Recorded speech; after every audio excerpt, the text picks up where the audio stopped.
Here's an amazing question to test your skills interacting with others. Your colleague asks you to help respond with the customer inquiry and indicated that this is an urgent and time-sensitive issue. You're currently working on a project with the tight deadline, and remember that when you asked colleague to help you with the project tasks earlier, you didn't receive any help. What should you do? And you're presented with 5 choices from which you need to select all that apply in order. Choice A. Learn to say no. Explain that because you're working on a tight deadline project, you don't want to waste any time.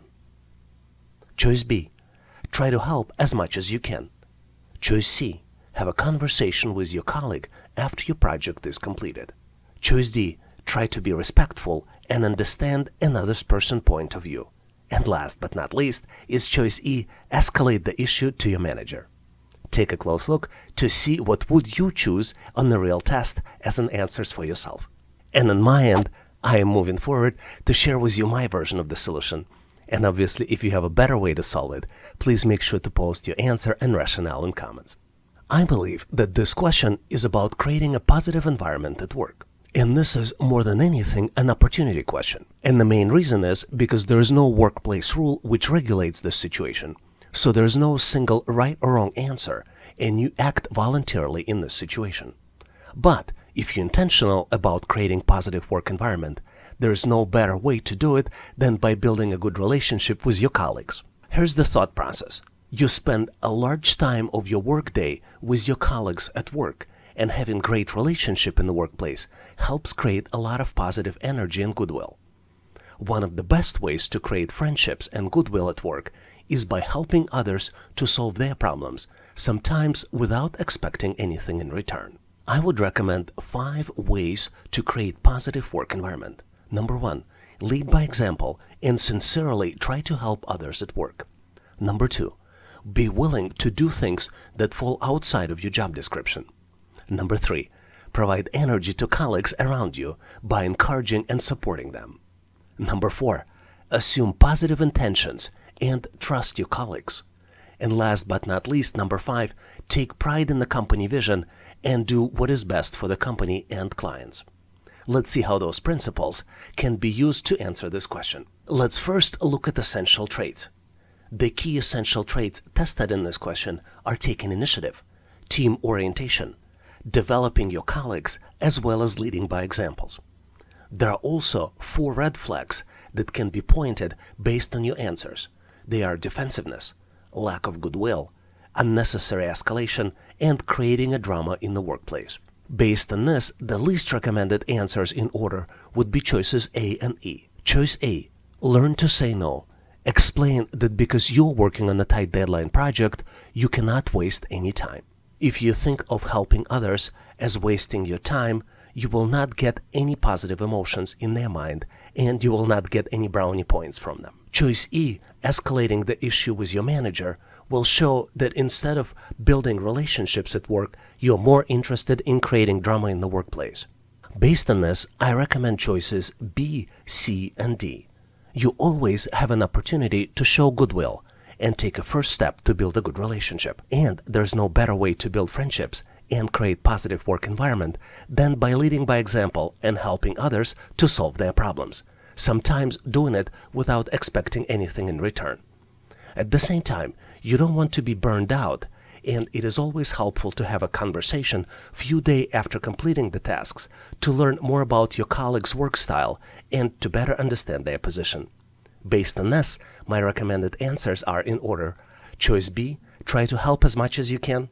Choice C, have a conversation with your colleague after your project is completed. And last but not least, choice D, try to be helpful and understand other person's point of view. Do you have a better way to solve it? Please make sure to post your answer and rationale in comments. Let's look at the tricky question which does not have the obvious answer. You received a rude email which uses non-professional language from your coworker. What should you do? You're presented with multiple choices and you need to select all that apply in order. Choice A, wait for 24 hours before responding. Choice B, reply back with similar tone to show strength. Choice C, Read email carefully to ensure you understand the meaning of each sentence. Choice D. Delete the email to eliminate trace and avoid conflict. And last but not least, choice E. Forward email to HR and copy your manager. Take a close look to see if you can come up with the answer. Did you figure it out? I am moving forward to share with you my version of the solution, and obviously, if you have a better way to solve it, please make sure to post in comments. I believe this question tests your ability to control your emotions. When you're receiving unprofessional email, your anger buttons might be triggered, and you will get into emotionally elevated state. It is important to maintain professional posture, which would allow you to gain self-respect, as well as respect from colleagues, leadership team, and even the sender of the email.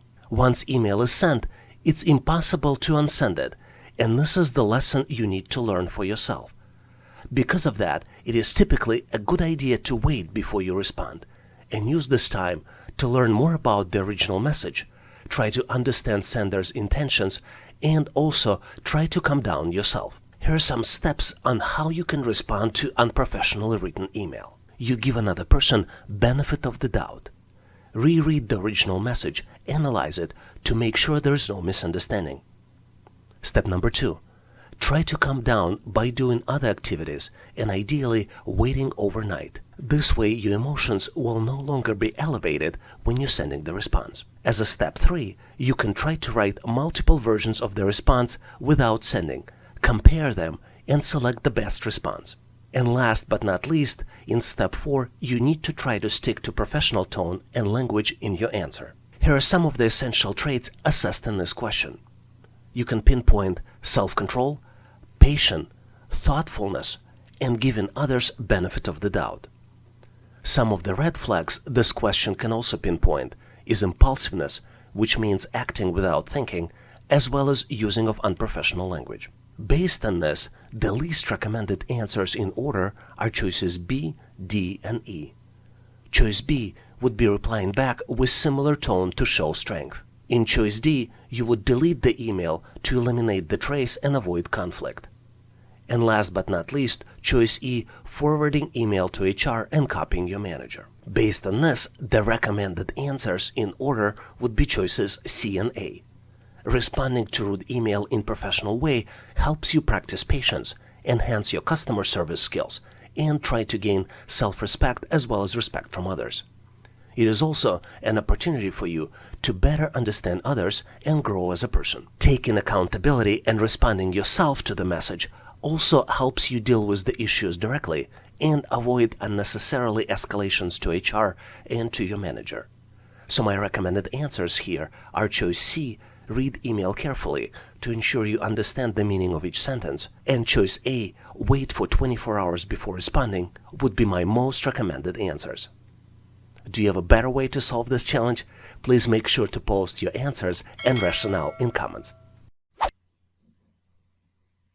Here's an interesting question you frequently see on the test.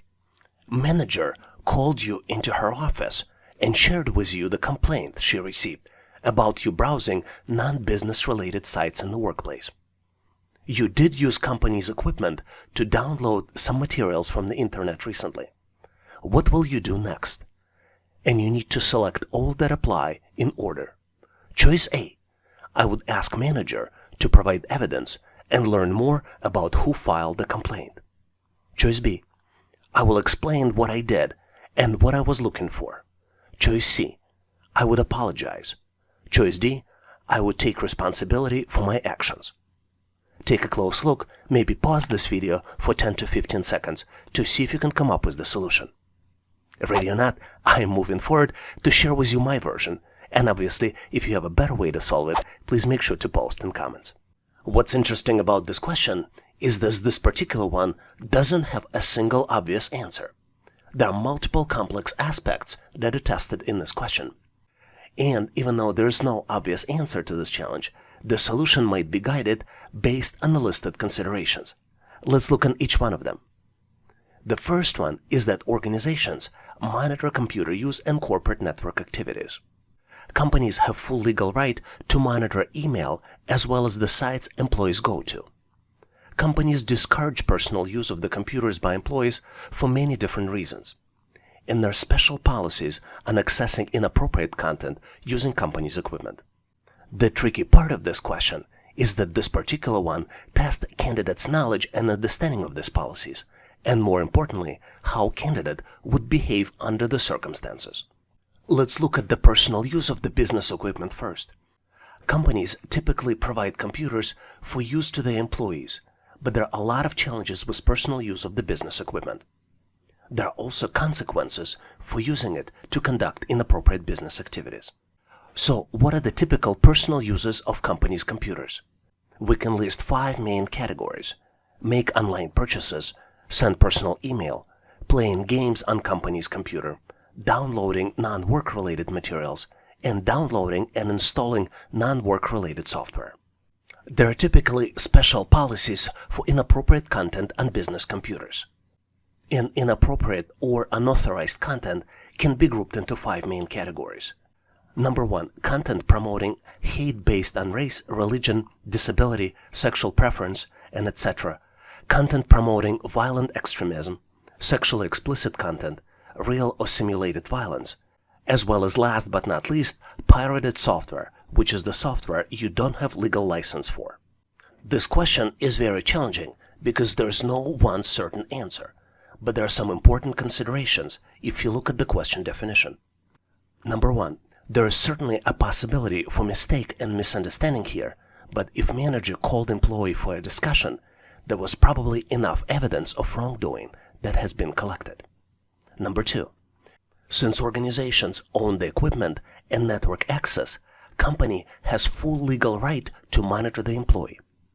Understanding policies before accessing content should guide employee decisions. And last but not least is that inappropriate access can be detected by computer monitoring tools as well as reported by coworker. I believe in this particular question, candidate is tested on 4 essential traits: honesty, trustworthiness, professional behavior, and in compliance with company policies. This question only implies that employee downloaded content and doesn't indicate if the content was appropriate or not. It only shows non-business related sites in the workplace, which does not necessarily indicate an inappropriate content. Another important consideration is that there is always a possibility for a mistake and misunderstanding, like with everything in life. Role of an employee here is to provide facts and support the investigation. And the best strategy is to know the policies before using company's equipment and to follow those policies. Based on the listed answers, there are certain red flags that employee is tested for. Number 1, employee becoming defensive. Number 2, attempts to hide what happened. And number 3, attempts for revenge with someone who reported the employee. Based on these red flags, I think the least recommended answer is choice A. I would ask manager to provide evidence and learn more about who filed the complaint. And here is my recommendation for the most recommended answer. I believe that the goal here in this question to demonstrate leadership and take responsibility for your actions. And this is true not just in question, but in life as well. If you did something unknowingly, not knowing if it is prohibited by the policy, it is always a good idea to apologize. So my recommended answers in order are choice D, I would take responsibility for my actions. Choice B, explained what I did and what I was looking for. And then last but not least, choice C, I would apologize. Do you have a better solution for this question? Please make sure to post your answers as well as thought process in comments. I would like to ask you to participate in our daily assessment test challenge. I post new question every day in the community tab of YouTube channel and give you an opportunity to answer it and try it. And I post answer in comments next day. So please make sure to check it out to test your knowledge. And now let's continue and get you ready for the test. Here's the very unusual question we ran across on a recent test. Sunita has recently joined the team, and she is a vegetarian. Very frequently, you observe that during team lunches, Sunita feels very uncomfortable around Kevin when Kevin discusses his recent hunting trips in great level of details. What should you do? You need to select all that apply in order. Choice A. Do nothing. There is no issue, and even if there is, it should be resolved between Sunita and Kevin. Choice B. You should support Sunita by mentioning to her that it is totally normal since Kevin worked for a company for a long time and always shares his hunting stories. Choice C. You should informally mention to Kevin about Sunita's reactions next time you meet with him one-on-one. And last but not least is choice D. You should escalate the issue with your manager. Do you know what you would choose if you're presented with such a test? Give yourself a little bit of time, maybe 15 to 20 seconds, to see if you can come up with the solution. On my end, I am moving forward to share with you my version of the answer. And obviously, if you have a better way to solve it, please make sure to post in comments.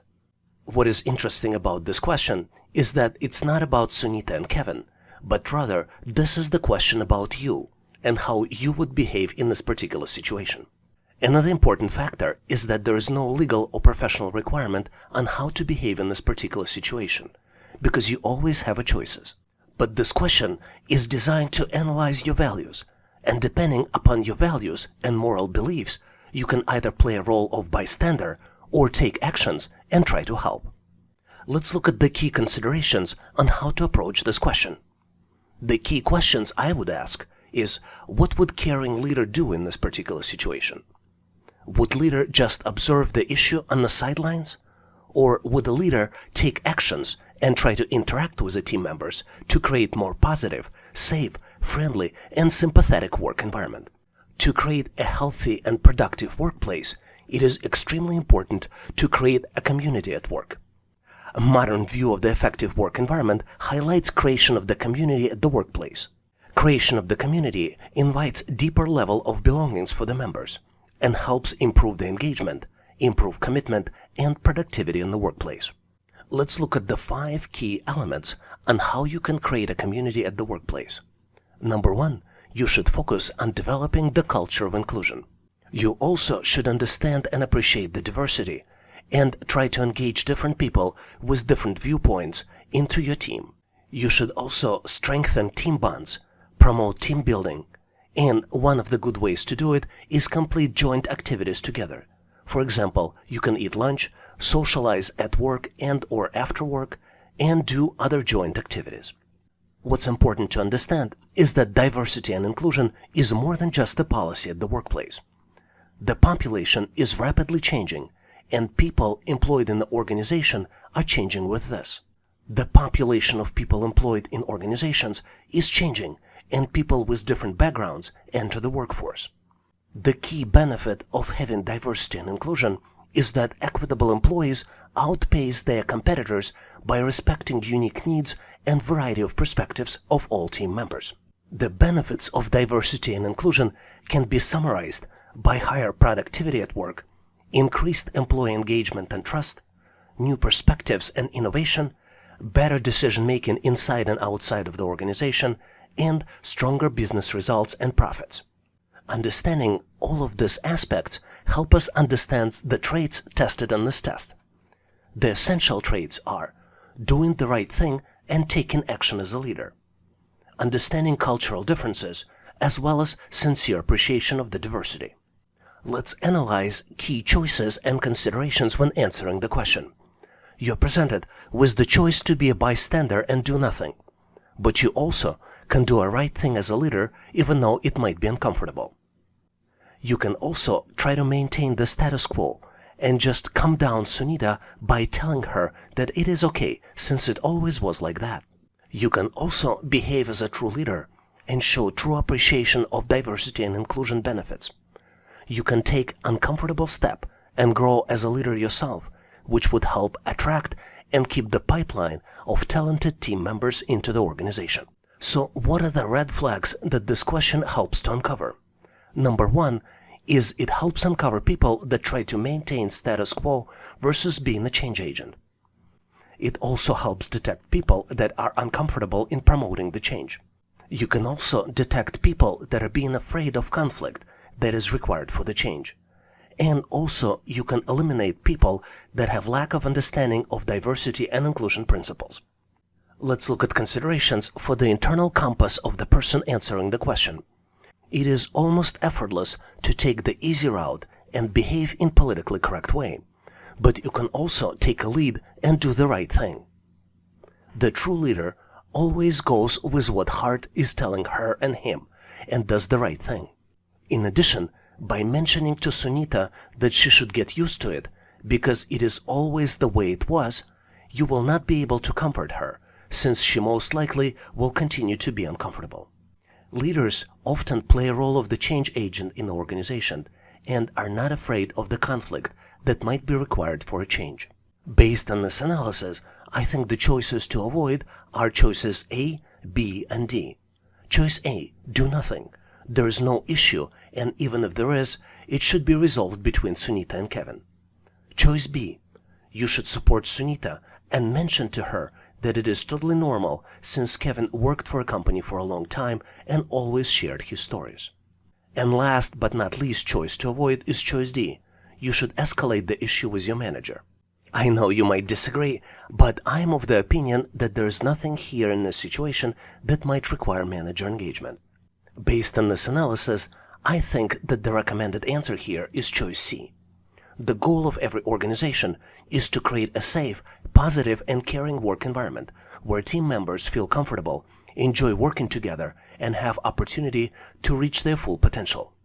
Some issues can't be solved through organizational policies or escalations to the managers, but rather these issues require a help from true leaders who understand cultural differences, appreciate diversity, and are not afraid to speak up and share their opinion. Based on this, I think the recommended answer here is choice C. You should informally mention to Kevin about Sunita's reaction next time you meet with Kevin one-on-one. The assumption here is that Kevin will recognize the discomfort he is causing to Sunita and will stop sharing the stories when Sunita is present. Do you have any other suggestions on how to answer this question? Please make sure to post them in comments. Thanks for watching. If you liked the content, please give us a like and consider subscribing. Thanks for all your endorsement, support, and patronage. For additional helpful information, please make sure to check out links in the description. For detailed list of available resources, I encourage you to check out resources page on our website, howtoanalyzedata.net/resources. If you know someone who would benefit from this content, please consider sharing the link. Please leave the feedback, corrections, or suggestions in comments. And all the best on your journey. I'll see you in my next video.